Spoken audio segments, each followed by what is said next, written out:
What is up, everybody? Unsportsmanlike Conduct. Week 8 finished. The trade deadline just finished.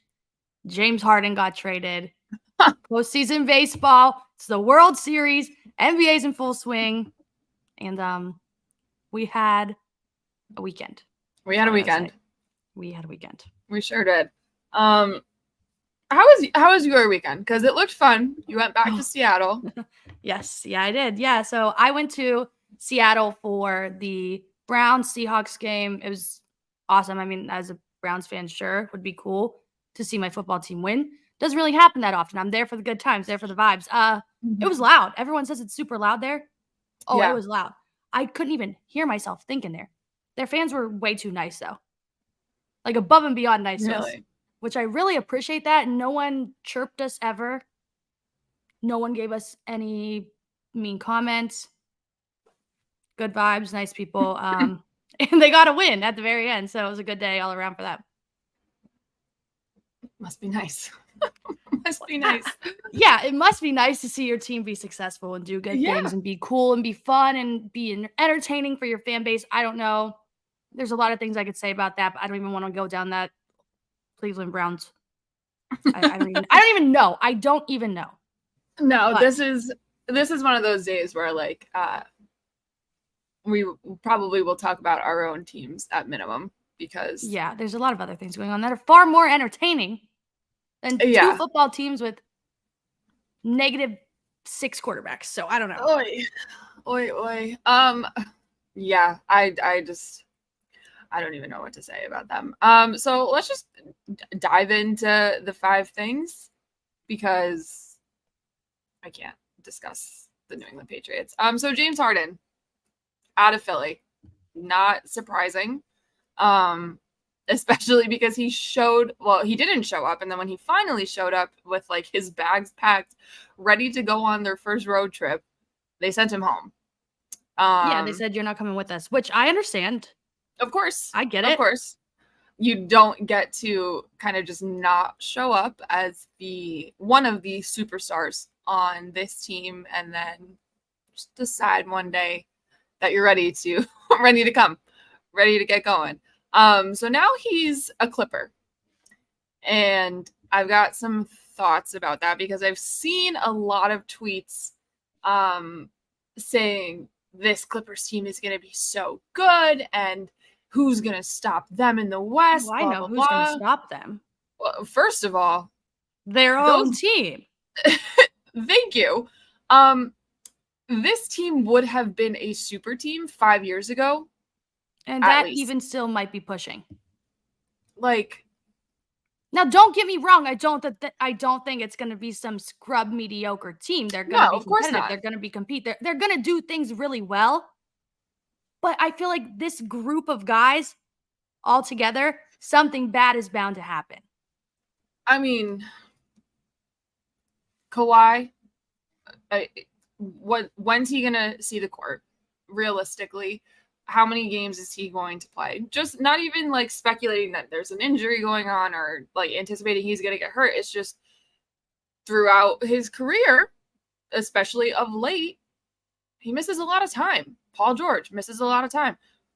Russell Westbrook, like, okay, if you were to tell me that Russ and James Harden would reunite, I would say, okay, is this 2017? Like, this is going to be great. Well, what? This is their third time. Like this, it's just third time that they're together on a team. Yeah. So I'm not, from the Clippers standpoint, I'm not crazy about this. No. From the Sixers standpoint is interesting because you don't really need that energy on your team in James Harden, but let's call a spade. He's a very good player. Mm-hmm. Not what he once was, still a very good player. So where do they go from here? Tyrese Maxey just won Player of the Week or whatever it is. Like, he's good enough. Tyrese Maxey is my favorite player. I know you love him, so I'm really excited. I'm excited to see what he's gonna do. I know, and then I don't know. They got rid of PJ Tucker, who I mean, We'll get like 5 rebounds a game. I was afraid of PJ Tucker in the playoffs last year, I'll be honest, which was a weird but he's experience. not like scoring points though. He's not going to go out there and get you. He In can't that even get you Celtics 10 series, points. he could not miss. It was insane. But no, you're right. And then they get Marcus Morris, who I feel like has done this trade 900 different times. Mm-hmm. I don't know what this means for Philly. I don't know. They're good depth pieces coming back. Yeah, I don't even know if they know what this means for the state of their team. Because they didn't know how they're going to, like, I don't even know if they know how they're going to do the rest of the season. Sure, they're competitive, but are they good enough to win you games? They're not the Celtics. They're not the Bucks. And that's cream of the crop in the East. So, I don't know. Yeah. All right, moving on. Kirk Cousins, I feel bad. I feel so bad. I feel like we did this. No, because I feel like I talk about Kirk Cousins every single week, and I talk about how much I think he's good. I don't think we did it, but like it hurts me. But we've never had the conversation like the is he top 10 conversation or where well, is he certainly was top 10 until we can't put him on the list anymore. Yeah. And I feel like the Vikings were just getting to the point where it was starting to come together. Things were looking good for them. I know Justin Jefferson wasn't on the field, but they were looking fun and exciting and scoring points. Now they have Josh Dobbs. I feel bad. But now they have Josh Dobbs. Yeah, I have some like complaints, not about Josh Dobbs, about things people were saying about him. Okay. Okay. You go ahead and do that first. Oh, I'm just saying that people are selling him short. I know he hasn't been great, and I know he's not supposed to be a star quarterback. But I don't think going out to get Josh Dobbs is that bad. You need someone. You need at least someone in a backup. Oh, people are saying it's bad? That's just Browns fans talking about how they traded Josh Dobbs, and they're like, oh, I can't believe that he is with the Vikings now. The Vikings are doing it to tank. They're going to tank regardless now. It doesn't matter who they got. There's no one available for them to get. Kirk Cousins was the only quarterback that anyone could have went out and got, and they were going to keep him. And then he tore his Achilles. So, I don't know. I think he's going to be fun. I don't think that's enough to win multiple games, but he's going to be fun. I mean, I thought he was doing fine in Arizona, though. And this team's better than Arizona. Absolutely. Absolutely. So, I can't see why this is a negative thing. He's not starting this week, though. They've already said. Which makes sense. I mean, you bring a new guy in. He's not familiar with the playbook or anything like that. I get that. But I'm not going to sit here and say, oh, Josh Dobbs, they're tank mode. Like, he can win you some games. He's already done it for a team that we thought wasn't going to win any games. And there's far worse teams in the league right now with starting quarterbacks. With starting, you're telling me nobody wanted Mac Jones? Like, they didn't want Mac Jones? Oh, they didn't want Mac Jones. Please. I just don't think the Josh Dobbs discourse is like anything that we should be having. We know what he does. We know who he is. We know what he's going to provide for them. Probably won't win a lot of games. I feel like there's no need to debate that. I don't know. Yeah, I don't know. It seems like a useless topic, but like they had to get somebody. I don't know. Whatever. People are just when the trade deadline and like free agency rolls around in any league, but especially the NFL, like it's just I don't know what happens, what it triggers in people's brains, but we get all kinds of ideas and takes and comments and stuff, and it's just like okay. Here we go. This person's asking, are you mad about no deadline activity for the Pats? Should have been sellers. No, I don't care. I think the rumor that they were in on Chase Young was dumb to begin with, and if they made that move, it would have been absolutely stupid because he would have just left in free agency in 6 months anyway. I think every single team was rumored for Chase Young at this point. I've seen a tweet about every single one. Like the Browns, the Ravens, the Steelers, the Patriots. Like every single team you could name, everybody was linked to Chase Young. And then he went to the 49ers. Only 2 of those made sense. And going to the 49ers is great for both sides. But I'm not mad with the Patriots not doing anything because they were not going to be buyers. They certainly were not going to be buyers. They are not good. They're going to win probably 6 or 7 games at very most this year. I mean, everybody's hurt. Aside from the fact that they're just bad, everybody's hurt.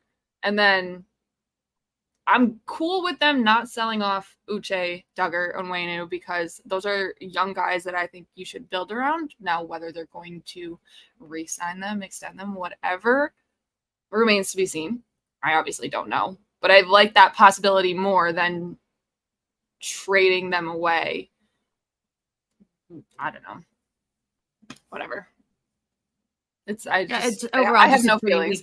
It's a pretty weak trade deadline. There was nothing exciting. Yeah. Nothing cool. We didn't see a big move. Derrick Henry stayed. DeAndre Hopkins doesn't go anywhere. Saquon's still there. No one did anything exciting or fun. Chase Young, that was the biggest one. And that's like great, but Rasul Douglas to Buffalo is sneaky. I do like that one. I do like that one a lot. I watched that guy get 2 interceptions against Baker Mayfield on Christmas. I think that's a really good move for them, especially because the last couple of years, Poyer and Hyde have been banged up, not hurt consistently, but like they've had their issues, and an already good defense that has struggled over the last couple of weeks with the injuries. It's a good move for them. If I was him, though, if I was Rasul Douglas, I'd be pissed. You're telling me I spent my whole career in the cold and you finally trade me and I'm going to somewhere Buffalo just as cold, if not colder. I'd be so mad. Send me to Miami. Send me to just as good of a team in a warm climate. Send me to Miami and I'm fine. But in all seriousness, though, it's a good move. But yeah, I mean, I don't know. I feel like the football season has just been lackluster as on like a completely broad spectrum. Like everything just has been whatever. So the trade deadline being like this is no different. Oh well. Donovan Peoples-Jones went to the Lions. That's just not like that's exciting either, but that's something that happened. Yeah. I'm not gonna lie. Like I forgot he was even on the Browns. What is he? Well, he has 97 yards, maybe like 1 or 2 receptions a game. It's hard. I mean, it's hard to get the ball when you don't have a real starting quarterback. Heard that. Hard to get the ball. Heard that. Yeah. Let's talk about how about some skims. Back-to-back weeks of talking about Miss Kimberly Kardashian. Partnership with the NBA. That's huge. Wild. Yeah. I like that it includes the WNBA. Yes. And I know a lot of people are very indifferent about Kim Kardashian and people with a lot of money, but anytime someone has a lot of money and they are supporting women in sports anywhere, that's a big deal. I think the Skims WNBA is a huge deal. It's huge. I know a lot of people don't like it, but if she is willing to put that kind of money into their organization, that's like a good sign for the future of their league. Yeah. Yep. We always say like invest in women's sports. She's doing it. She's doing it. Somebody with more money than we can even fathom is doing it. And hopefully it's going to send the WNBA specifically in the direction of getting paid what they deserve as professional athletes, not having to just walk around JFK and bumping into normal people like me. I walked into the entire New York Liberty team in the middle of JFK. Like 6 months or 4-ish months ago, whenever I got back from Italy. It was crazy. They're just walking around. Like stuff like that. And Caroline's right, her influence too. Just posting anything on her pages Big deal. With the WNBA logo or anything like that is huge because her reach is millions and millions of people. So this is big. This is really big for basketball as a whole, but WNBA specifically. So I'm excited. And we get to talk about Skims more. Maybe guys, I love Skims. Finagle our way into maybe we can get a Skims deal. That would be great.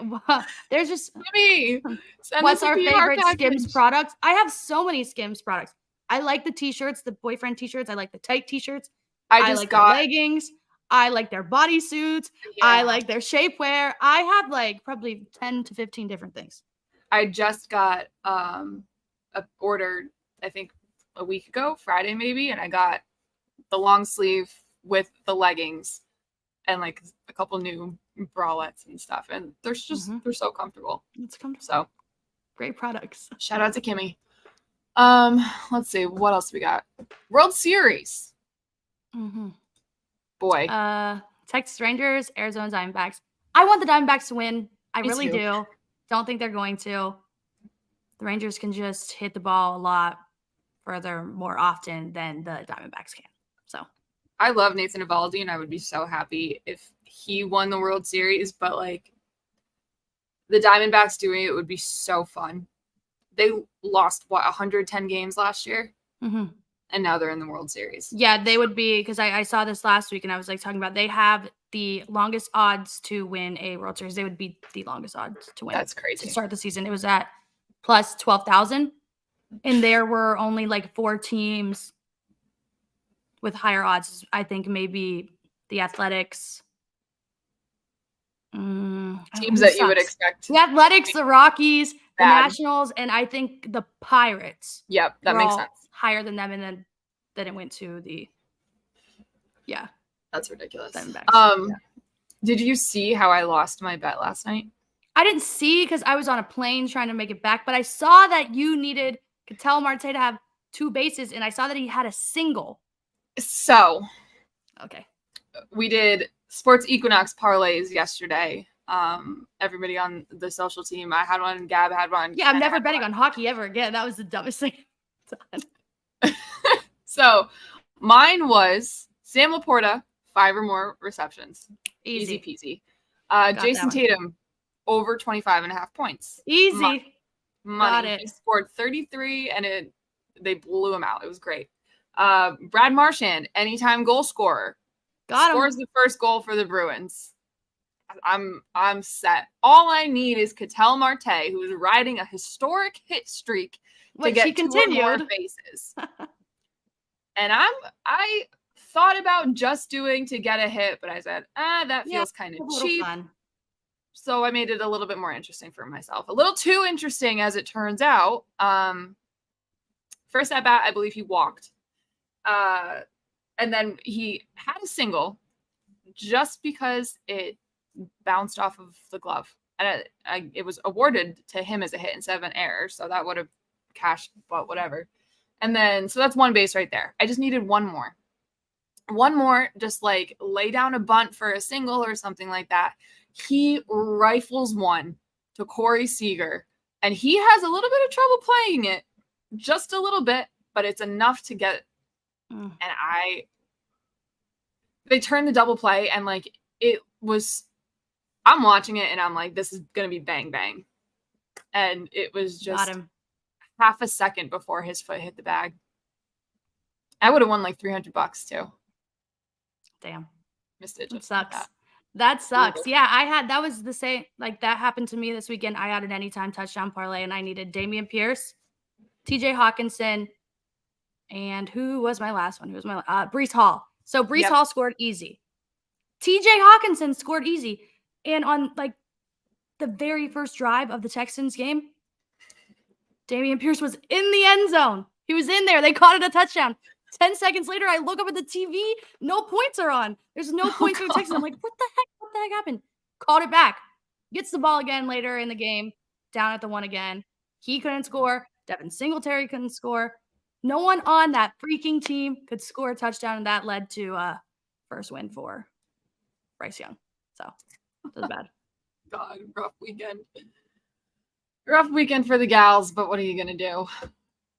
You win some, you lose most. But we'll be there for the next one. We'll do it again.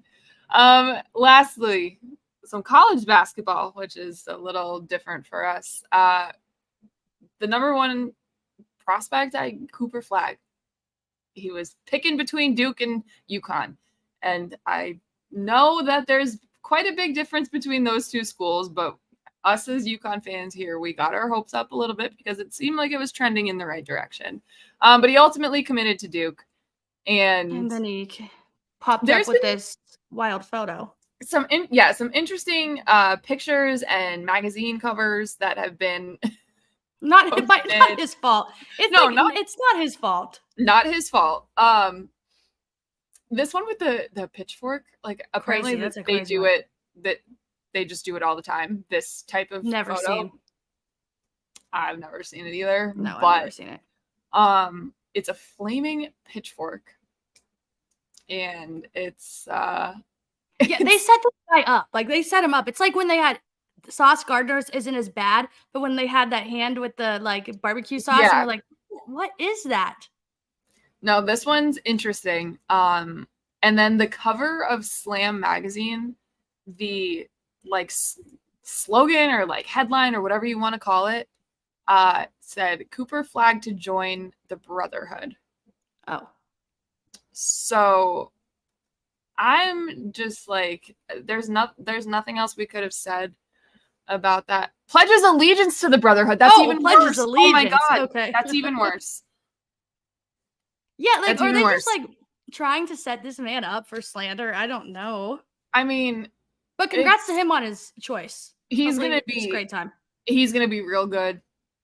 And it's Duke basketball. Like they're the Blue Bloods for a reason. They're very good at what they do. But it's just another, I feel bad saying this, but it's true. It's just another white boy who could potentially be unlikable to add to their long list of guys that are like that. Christian Laettner, Grayson Allen, Allen. Mm-hmm. And this is JJ Redick, not a fan at all. So like they all fall into that same category, which means he's going to be very good. He's going to be very good for them. That's usually what happens when these guys are as unlikable as they are. They're great for Duke. So wish he would have came to UConn because, coming off a championship. He wouldn't have had that photo shoot. Certainly would not. We would have given him a cute little puppy to hang out with. And that would have been it. But I don't know. We'll see. But that's our college basketball minute for probably the next 6 months until March Madness. So, yeah, unless something there we are. Crazy happens. I feel like women's college basketball is much more entertaining than the men's. All season long. I feel like there's more storylines for us to follow. But I don't really follow that much college basketball, so I might be wrong. But for the things that I see more about the women, which is crazy. I agree. But I've also been a women's college basketball fan my entire life. Like growing up watching UConn, like I was obsessed with them as a kid. Still am. Like I'll watch as many games as possible. Yeah. UConn men, I was a big fan of when I was a kid, but then I fell off for a bit. Got back into it and then fell off, and now I'm back into it, obviously because of who I live with and everything. But it's I feel like women's college basketball is more competitive. The storylines are better. They're there longer. That too. You don't have to worry. Interesting. More often than not, you don't have to worry about like one and dones. Yeah.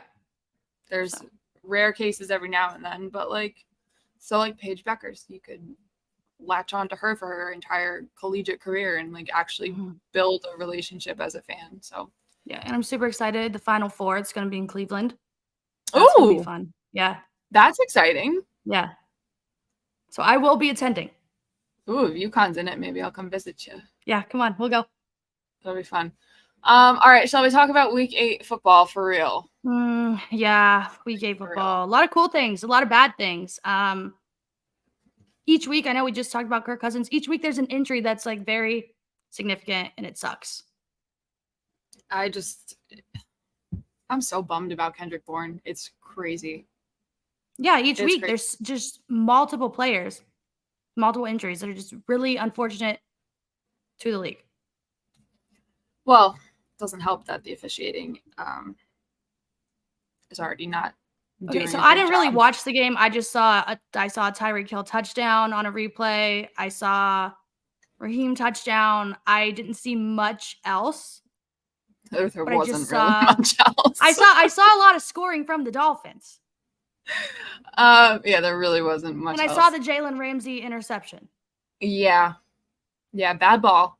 I will say though, banner day for NFL officials. That Miami offense, while it is very, they're about to fine you. I don't care. Whatever. Take my money. While the Miami offense is very good, a lot of their pre-snap motions and stuff. I saw the tweet and I laughed my butt off because it's so true. You couldn't even do that in Madden. Like, you can't motion two guys at once and he's just running back and forth, and then as soon as the ball gets snapped, he runs up. He's never set. And then we're gonna completely ignore a blatant helmet to helmet hit that knocked Devontae Parker out of the game completely. And I've been called every name in the book because of this by football fans, but I don't know if I would call you a football fan if you're like advocating for headshots and concussions and stuff like that. Like, I understand football's a violent sport. People hit each other. That's the whole point. Doesn't mean that I need to be okay with somebody getting hit in the head. And it's just, and now, I mean, he's concussed. He's got a history of concussions. It was very much helmet to the face mask. I don't know what people are looking at that they see helmet to the chest, but the eye doctor needs to see you, because that wasn't it. And I don't think you would leave the game with a head injury, be ruled out immediately with a head injury, if you got hit in the chest. Doesn't make sense to me. But he also got pile driven into the ground and smacked his head again. Doesn't seem like a fun day. So 2 penalties could have been called. None. We got none. So it was not a good game altogether. Obviously, the officials are not why the Patriots lost. The Patriots lost because they're the New England Patriots of 2023. That I don't want that to be misunderstood. But they didn't help. And it actually was, I've never seen Bill Belichick as animated and angry on the sidelines, at least in quite a while. He was ripping into these refs. Hey, that heat will do it to you, so. Man, it's just, I mean, Miami. You go down to Miami and you lose. It's a scheduled loss. I don't know what it is. I don't know. Whatever. I just hope Devontae Parker's okay. And if anybody out there who said make football great again, like, okay, being pro CTE. Can we talk about Jalen Ramsey real quick? I just have something to say that I think is fine. Congrats to him on being back, but I don't like how he did. Yeah, but I don't like how he did Schefter. And I know Schefter does some crazy stuff, but he tweeted, yeah, Jalen Ramsey is probable to come back this week. And then Jalen Ramsey tweets at him, why would you post that? You don't know if I'm going to or not, and then played. I don't know why they keep doing this. Who do you think gives them that information? It's the same thing that Dobbins do that last year? That's what I'm saying. It's the same thing. Like, either your team, your agent, someone around you that you know is giving that information to those people. So I know he didn't tell him, right? But someone nearby did, and then he played. Of course, this was the week that he came back. Of course. I had an interception. I had a shred of hope. He's so good. He's so good. I had a shred of hope. Whatever. I'm ready. I think this Kendrick Bourne injury has pushed me to the limit of fully Juju time. Oh God, Juju time. It's not Juju time. Okay. I kind of was hoping he would get traded today, to be honest. No one got traded today. Literally no one. I know their schedule, their upcoming 4 or 5 weeks is pretty easy, especially, well, I don't want to say easy, but doable. Mm-hmm. Especially now that they're playing the Commanders on Sunday without Montez Sweat or Chase Young. I feel like that's a hard game to lose. They're going to find a way to do it, probably, but it should be a hard game to lose. But I think I'm fully on tank mode at this point. I'm not happy about it. I'm not excited about it. I'm not happy that I'm going to be sitting there and not hoping they win, but not hoping they lose, but not upset if they lose at this point. It's a weird spot. I get it. No, I get it. It's not fun when your team sucks, but sometimes they need to suck for better things to happen later on. Yeah. And that's also part of the reason why I'm fine they didn't trade away any guys today, because they're going to have a lot of money to work with come March. So maybe this is a blessing in disguise. I don't know. But enough about them. Let's talk about a team that's actually good. And they actually got good play from their superstar rookie. The Detroit Lions are so fun to watch. Gosh, see, I feel like we have talked about the Lions for like 3 years just in hopes that it would get to this point. It finally is. It took a minute and it took a while. Yeah. But they did it, and they are doing it. There were really good signs last year. Mm-hmm. Just fell just a little bit. I thought they were gonna. Short. Yeah, I really thought they were gonna make the playoffs last year. This year, I mean, they're in. They're in. They're gonna. I don't know if that means they're gonna win a playoff game, but they're gonna be in one. At least they'll Small be there. Steps, yeah. Everything that they do is just really exciting to watch. Except when they play the Ravens, but whatever. Yeah. I mean, you're not gonna win them all, you know. Yeah. On the other end of that, though, the Las Vegas Raiders. Big yikes! It's just big yikes. I saw a lot of people last night tweeting about Davante Adams, who was the hot topic of the evening. He was very angry, very angry. He's probably going to be very angry for the next couple weeks, as he's been for the last few weeks, though, because he has just. It's not been good. He's been targeted, but when he's been targeted, he's been overthrown. He had a drop last night, though, so like he needs whatever. Jimmy G's but it probably took him by surprise. He had a ball to catch. What the hell am I supposed to do with this? Yeah, probably took him by surprise there. Yeah, Jimmy G's not very good. But I also don't necessarily feel bad for Davante because this is what he wanted, and I know he wanted to play with Derek Carr, and Derek Carr's not there anymore. But he wanted out of Green Bay. He didn't want to do the thing with Aaron Rodgers anymore. And, I mean, as an Aaron Rodgers hater, I understand. But the grass is not always greener. And it's like when we talk about Stephon Diggs. The grass is burnt in Vegas. Yeah. Burnt. So he wasn't going to get moved. He wasn't going to get traded. That contract sucks. And there's ways around that, but like, it's just not good. It's just not good. And I low-key am not excited about it, but I'm having a good time because I, once again, was right about the Josh McDaniels head coaching experience. It's not good. It's never going to be good. Beat the Patriots, though. But yeah, and they've got a lot of problems. And Josh Jacobs was actually asked about the offense's issues and how they can fix them. He goes, I don't know. It's not my job. Well, sir. Interesting. He didn't get moved either, so. Nope. I'm pretty surprised, to be honest, that nobody from that team got moved. Nobody.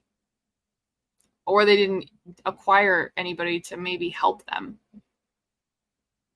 Yeah, everyone has stayed pretty put with their teams. I don't know how that's going to work out for a lot of people, but well, it is. I feel like too many teams are trying to tank right now, so it's just a year full of bad football.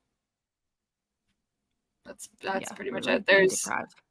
There's a few good teams. There's a few all right teams that every other week are good. Everybody else sucks. Not good. So, I don't know. Also, speaking of not good teams who we once thought were good teams, what's going on with San Francisco? Because 3 in a row is not the recipe for success here. Yeah, 3 in a row, not good. Lost to the Bengals, lost to the Vikings, and lost to the Cleveland Browns. I mean, the Bengals, they're turning their season around. I didn't think that they were going to be bad forever. They were going to get it together eventually. I think we've finally made it to almost eventually, so good for them. But the 49ers, I don't know. In each game, it's something different, though. It's not the same reason. Nope. Every time. So you have Christian McCaffrey doing what Christian McCaffrey does and scoring touchdowns. That's all he does. Is score touchdowns. George Kittle had a very good game. Brock Purdy Was fine. He he was fine. Was he concussed again though? Because he just got cleared to play on Friday, I think. He got cleared. And then he took a hit, slammed his head on the turf, and after that it wasn't good. So was that the reason? Is the lack of Deebo Samuel the reason? I don't know, but not good. 3 in a row is not good for a team not good. that we're hyping up to be the best team in the entire league for the first, like 6 Super weeks Bowl of the season. Super Bowl contenders, 100%. Pencil them in right now. Maybe not. I don't know. The addition of Chase Young is huge for them, though. I think Chase Young and Joey Bosa, terrifying. Scary. I don't envy any offensive lineman or any quarterback on the opposing side because that is horrifying. Right. And I see all the people saying, oh, Chase Young hasn't lived up to the expectations. He hasn't done this. He hasn't done that. It doesn't matter, though, because he's going to be with Nick Bosa. That's going to change his career for the better. And also, he's been in a place that just is not good. Not good. There's only so much you can do when you're playing for an organization that is historically just bad. Not good. When's the last time the Commanders, Washington football team, whatever, were like legitimately good? I can't tell you. I really can't. Like maybe one of the Kirk Cousins years, like the You Like That year or something like that, but like legitimately good or just like got hot at the right time, you know? So this is good for them. And I mean, I say that now. We'll see what happens after their bye, but we'll see. 1991. Yeah, like we weren't even alive. We weren't there for that one. We were not alive. We didn't see it. Missed it. We don't even know. Missed that one. So Titans. Do you want to talk about the Titans? Oh boy, Levis, Mayo boy. Yeah, boy, the Titans did me dirty. I had Buffalo's defense on my fantasy team, and after the last couple of weeks, Buffalo's defense looked a little sus to me. So I said, let's switch it up, and I saw that it maybe was going to be Malik. It maybe was going to be Will. So I said, Atlanta defense, I'm picking you up. Let's see what we can do. Because I obviously was not expecting this. 3 touchdowns to DeAndre Hopkins. He balled out. Yeah, he did. So, and now, I mean, he's going to start Thursday Night Football. Is he gonna fix the Tennessee Titans? He certainly is saving D-Hop's career. Not like it really needed to be saved. It's DeAndre Hopkins. But at least revive something for the season. What's their record now? They're 3-5? The Tennessee Titans are... Give me 1 second if my phone would load. 3-4. 3-4 playing the 4-3 Pittsburgh Steelers. Kenny Pickett is playing, though. He said he is for sure playing. So I did see that. I've heard that one before, though, so I don't really know if that means he's actually going to, but I've heard that one. I saw that. So. And then just for S's and G's, what's the Jags record looking like? Like, what's the AFC South standings right now? Let's see. Just okay. So. I mean, they're 6-2. The Jags are 6-2. They're 6-2. Everybody else has 3 wins. The AFC, I mean, the AFC teams. The Jags should win. The Jags, they should win. They should. I don't think anybody's going to beat them for the division, but there is a chance of sneaky. Now, if you look at this, though, it's kind of really fun to look at each division. Now, I just haven't looked at them all like this in a minute.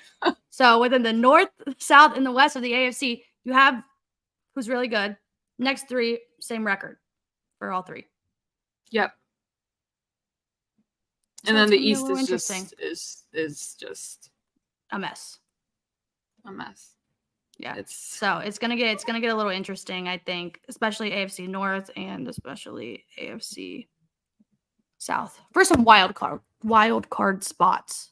It's crazy though that like we're already almost there, halfway there. Yeah. Oh yeah. How about some Kansas City Chiefs talk? Can I do one more Titans before we move? Yeah, go ahead. I just think the uniforms that they wore, those throwback uniforms, those are beautiful. I love those. However, putting Oilers in the end zone is crazy to me. I think that's crazy. Yeah, I don't understand why they would do that. Like I obviously get the history and stuff, but like you are not the Oilers. You're not. It's crazy. That's like I said this earlier, but imagine if the Baltimore Ravens were wearing a throwback Browns uniform and put Cleveland Browns in the end zone. That would be insane.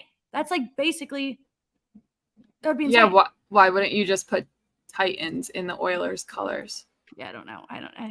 Weird. They look great though. Whatever. Yeah. Oh, the uniforms look great. Concept, weird. What a coming out party for Will Levis. You come out, you throw the football like that, you win your first NFL start, you look good doing it in some of the most beautiful throwback uniforms in the league. Yeah. I think he's going through a breakup too, so. He is. I think they already broke up. I think it's been like a month or two. Yeah, what a hard start to the season. At least you got to win now. Hey, sometimes I'm a girl's girl, but sometimes you got to let off some baggage to move on into that next chapter of your life. I don't know. Whatever. Anyway, Kansas City. Flu game. It was not a Jordan flu game, I'll tell you that one. It was a flu game like everybody watching feels like they want to throw up flu game. Yeah. It was not good. No. I'm a little disappointed though because Adam Schefter tweeted out the weather report and it sounded like we were going to get a legit snow game. There was snow on the field before it started, but they had the tarp on there and they pulled it off and then it didn't snow during and yeah, that's what I was hoping for because it made it sound like it was going to be a blizzard all day. And I was like, hell yeah, snow game. Looking forward to watching this. Boring. Yeah, the Chiefs just couldn't string it together. Mahomes is sick. The whole family is sick, apparently. He couldn't make it to the World Series. Had to cancel that one. Darn. It's a rough week. Darn it. But whoever's in charge of music at Mile High, well done. They knew what they were doing. Well done. After the game, if you guys did not see, after the Broncos won, they trolled Mr. Travis Kelce a little bit and played some T Swift on the stadium loudspeakers, and it was good. It was really good. At the end of the day, though, she still wins. Travis can lose. Travis can lose. That's whatever. She gets her money played. She gets those royalties. She gets the royalties from the stadium plays. Even when she loses, she wins. Unbelievable. Good for her. Yeah. Undefeated, to be honest. This is the first time in 17 games that the Chiefs have lost a divisional road game. Interesting. Yeah. Crazy. It's not going to matter though. I mean, they're going to. Mahomes is going to get healthy. He's going to be fine. So, I just like to talk about them when they lose because they don't do it often. So, should we do one more football thing and then? Yeah, then we'll move on to our. Yeah. Let's see. What should we talk about? Fantasy quarterbacks for this week. Terrible. Boy, I don't even know if you don't have a quarterback right now. I don't know if you're going to get one that's good. You might end up with negative points. Who's to even say? PJ Walker, maybe DTR. That's bad start. Josh Dobbs not playing for the Vikings yet. Nope. Mitch Trubisky probably will go into the game at some point in time. I guarantee it. I don't know who the person is that's actually going to be starting for the Minnesota Vikings. I feel bad, but I don't know. So if you have the opportunity to pick up Atlanta's defense, I know I tried to do it last week and in hopes that it would turn out differently, but I'm sticking with them this week because I don't know. I don't know. We have Gardner Minshew playing valuable minutes of football and performing well. I know, but I'm just saying, it's just he's one of the better quarterbacks playing right now. That's how bad the QBs are in the league right Yeah, now. that's true. That's not really a good sign for the state of the league right now. But I did put a waiver claim in for Will Levis just in case, because Jalen Hurts, the Eagles are going on their bye next week or 2 weeks from now, I believe.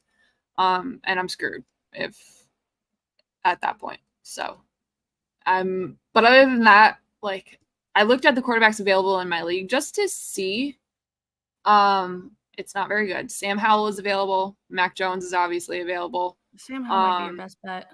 Tommy DeVito, like, who? I think Sam Howell might be your best bet. He's putting up some points. I mean, if they play the Eagles, they put up points. Yeah. I guess not against anybody else, but I don't know what their issue is with playing the Commanders, but it's just quarterback play this year has left a lot to be desired. I don't know, but we're going to talk. This is very new for us, so bear with us, please. But we're going to talk some horse racing. Mm-hmm. Weird. We are. I know this isn't our thing, but we have somebody coming on who it is his thing. So Kyle from FanDuel TV is joining us. Kyle, hello. Hello, guys. Teach us about a horse racing Breeders' Cup. Apparently is this weekend. So it is. So here's the thing. Breeders' Cup is one of those things that, like, people who aren't into horse racing, they don't understand it. They probably haven't even heard of it. It's not like the Derby. Like the Derby, you guys know. Everyone's heard of the Derby. Most people bet on the Derby every year. Breeders' Cup's a whole different beast. So it's kind of like if you were to take, it's kind of like the Olympics of horse racing. So horses throughout the year qualify for these Breeders' Cup races. And basically, so I think there's 5 on Friday, there's 9 on Saturday, and they're all $1 million minimum purse. Oof. So big money on the line, and it's literally the world championships of horse racing. Okay. So it's a big thing, and FanDuel TV, we're obviously big horse racing people, so it's kind of like our Super Bowl. And honestly, from a betting standpoint, it's the best betting event of the year for horse racing. So you're going to make a lot of money this weekend. That's the goal. But that's the goal. Yeah. Well, that's always the goal, but it doesn't always go that way. Some weekends are better than others. Some days are better than others. You can't always win, but no, it would be nice though. Yeah. The goal is to get a big score. So that's why we love it from a betting standpoint.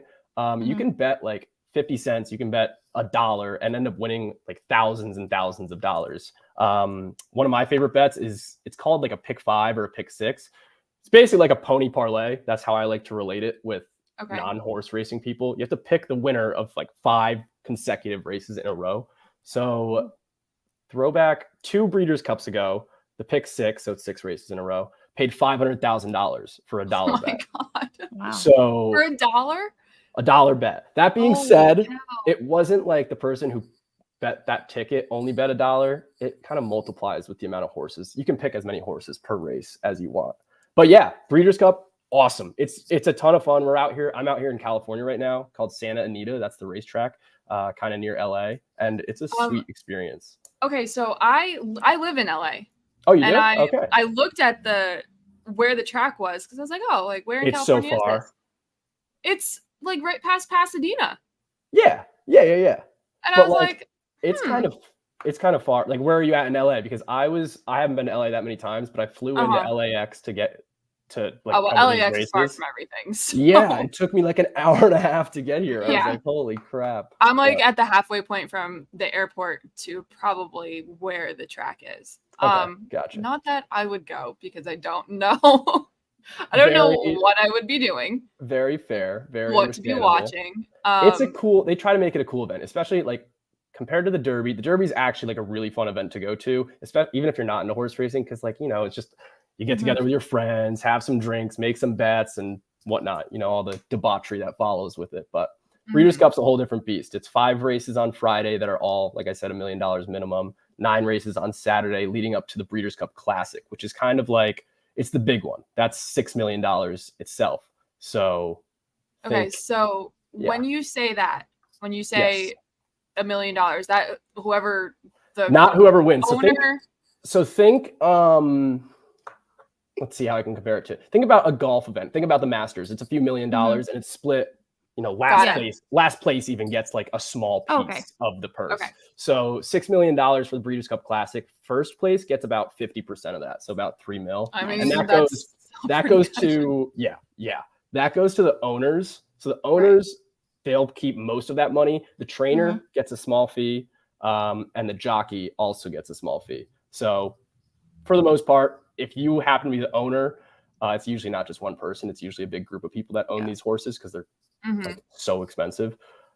If you happen to win, you're going to be coming home with a nice chunk of change. That's for sure. Yeah. So that's like the dream. Like the Derby is the first dream because everyone knows the Derby. It's like a worldwide event. Right. This is like the second dream for sure. Lots of I have some questions. I have so many questions. Any question you have, please hit me with it because I'll try my best to I went answer to them. The Kentucky Derby. Oh, it was great. Like it was really cool. But is it as much of like a party as the Kentucky Derby, or is this more serious?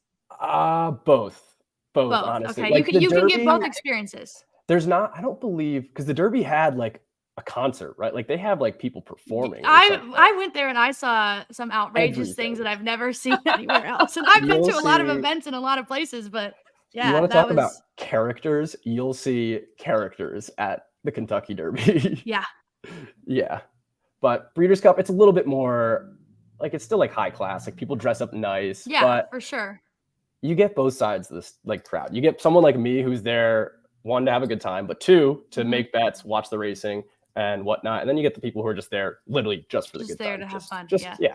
It's an excuse to drink basically. And do they have any special drinks like the Kentucky Derby has, or is it they just do, but I'm blanking on this one. I wish I knew. I'm gonna put you on the spot here. I know. Well, okay. So the Breeders' Cup changes tracks every single year. So it changes. Like last year it was in San Diego.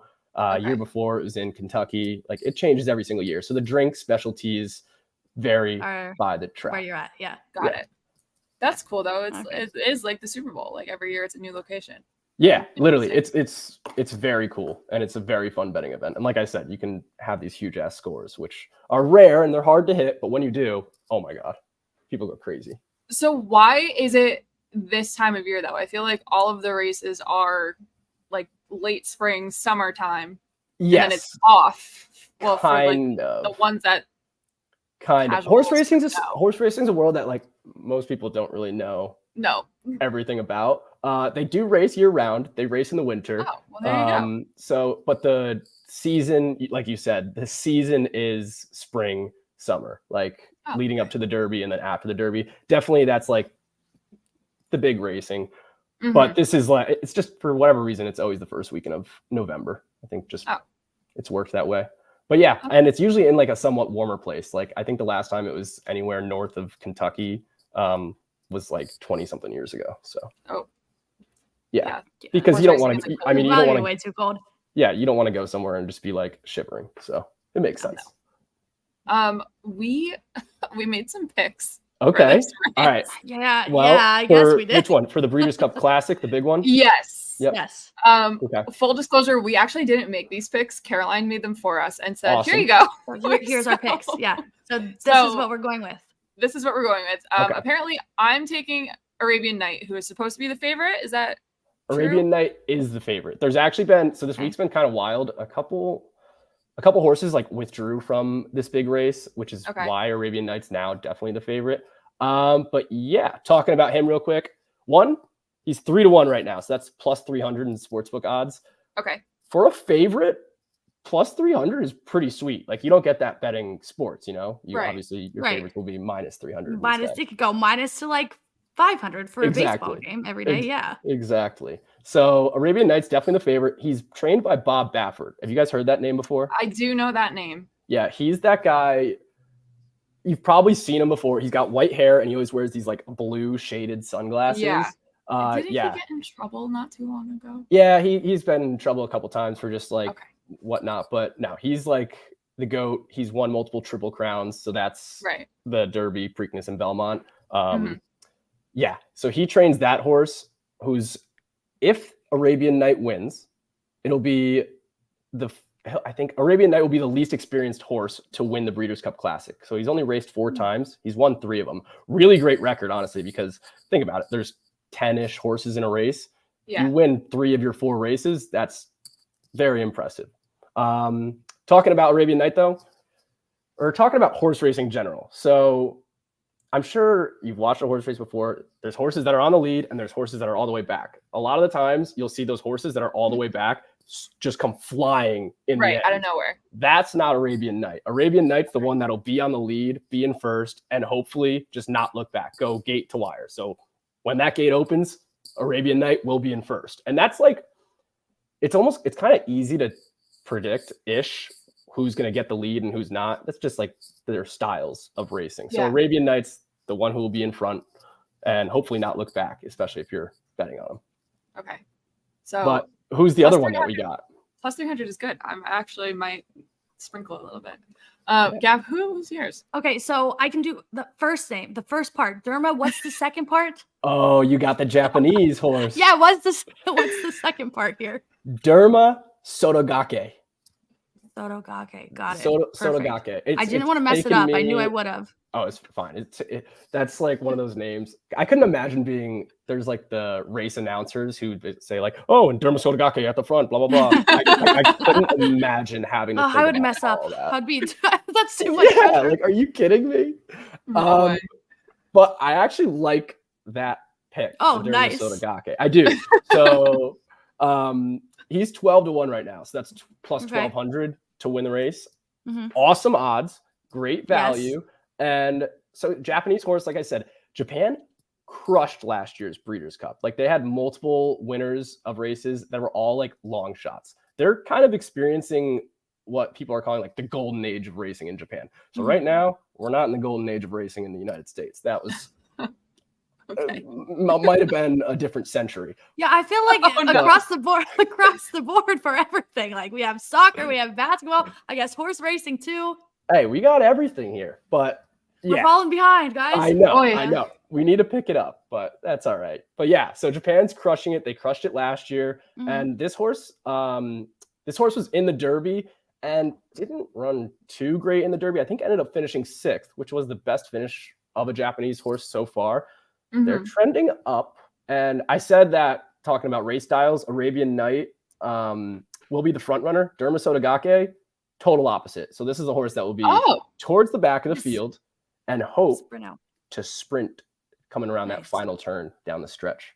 See, when I was at the Kentucky Derby, I bet on 2 Phils because Phil Dawson, great kicker for the Browns. I thought he was going to win, and then it didn't. So yeah, that's a tough one. That's a tough one. It was a crazy race, though. It was. It kind of is annoying. The Derby winner, Mage, was supposed to be in this race, ended up getting pulled out last week. The Belmont winner, Arcangelo, also just got pulled out a couple days ago. So it's kind of been a little tough. Yeah. Like, I don't know. You prepare for these, and it just sucks if you're an owner or trainer of one of those horses, and it's like this is like the biggest event of your life, and then that happens. But yeah, that's Breeders' Cup. What other questions do you guys have? Anything?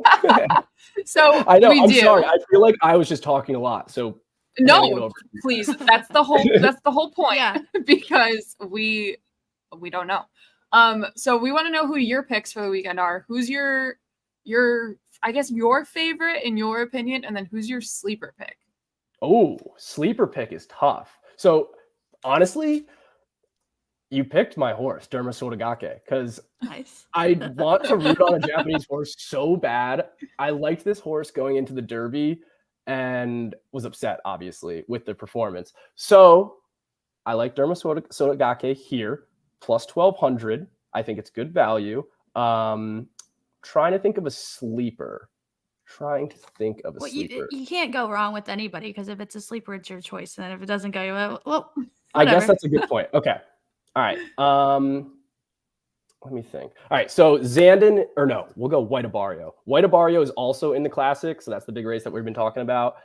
Just won a race in Saratoga over the summer. So I don't know if you guys have heard of Saratoga. Awesome track. It's where I'm from. So I absolutely love the place.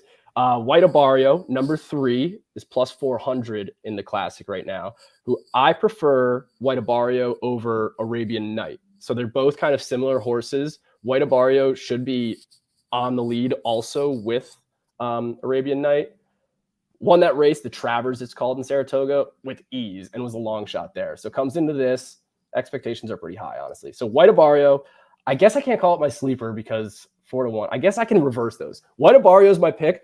Dermis Odagake is my sleeper. Is a sleeper. There we go. That makes sense. Nice. All right.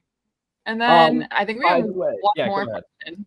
Go. You're good. Well, no, you can finish that because this next one is completely finish the next unrelated. question because mine's completely unrelated too. So okay, perfect. So our next question is: do you have like a favorite horse jockey duo of all time? Like my favorite quarterback of all time is Tom Brady. Gabb's favorite basketball player is LeBron. Is there like equivalents in the horse racing That's world? like a huge thing. It's funny you asked that because it's like kind of a politics thing with trainers have to get a jockey for their horse. So say a trainer like really likes this jockey, but there's jockey agents. Like one of my buddies is a good jockey agent. He's like talking to these trainers, like trying to get his jock to go on this horse and whatnot. But let's see. How do they get persuaded? Money? Like what's I don't know if it's money. I don't know because I don't know if they like negotiate the percentage. I don't think that's a thing, but I don't know. Just politics, like connections. Who do you know? And stuff like that. But all right, favorite jockey is Luis Saez. I don't know if you guys have heard of him, probably not, but he's just awesome. He's really strong, really obviously small. They're all small, but he's really top heavy. So he's really thin, but he's got this like, he's got a little broad shoulders to him. And every time going down the stretch, he'll give you 110% that he has in him. And that's what I like to see in a jockey. You never like to see a jockey kind of give up going down the stretch because that's the most important part of the race. So Luis Saez, favorite jockey. Favorite trainer? Probably Steve Asmussen. Great name, by the way. He is, I believe right now he's the most winning trainer of all time, over like 5,000 wins or some crazy number like that. So big fan of him. Yeah. Okay, well then I have a question off of that.